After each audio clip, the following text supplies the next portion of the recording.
Mapagpalang araw po sa ating lahat. Ako po si Emmanuel O. Alejandre. Ito po ang aking daily devotion ngayong April 8. And for today, ating pong pag-uusapan kung ano ang dapat mong malaman bago mag-Lord's Supper. And this relates to the topic of Eucharist. Makikita natin sa Luke chapter 22 verses 19 to 20 na nagsasabing, "And he took bread, and when he had given thanks, he broke it and gave it to them, saying, 'This is my body, which is given for you. Do this in remembrance of me.'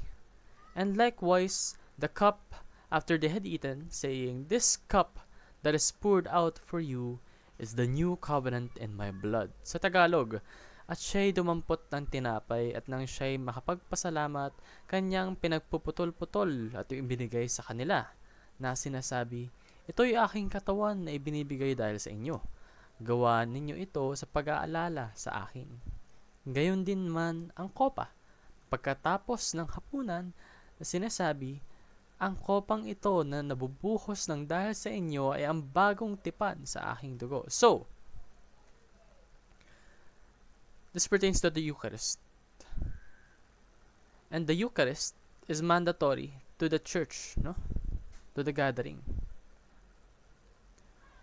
Ito po yung pagre-revisit ng panahon kung kailan napako sa krus si Kristo hanggang sa kanyang muling pagpunta o pagbalik. Dahil mandatory ito. Ito ay nakakatulong sa mga believers upang ma-experience yung tunay na spiritual presence ng Panginoon. No?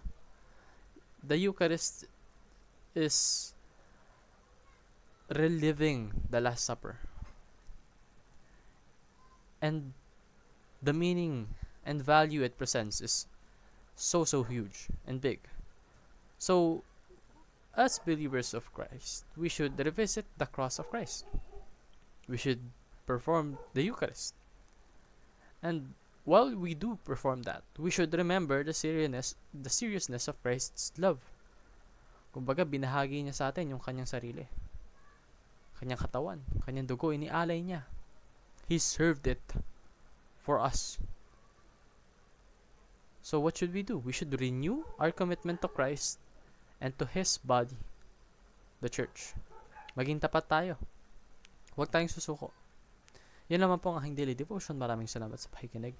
Pagpalain po tayong lahat and let us all give glory to God.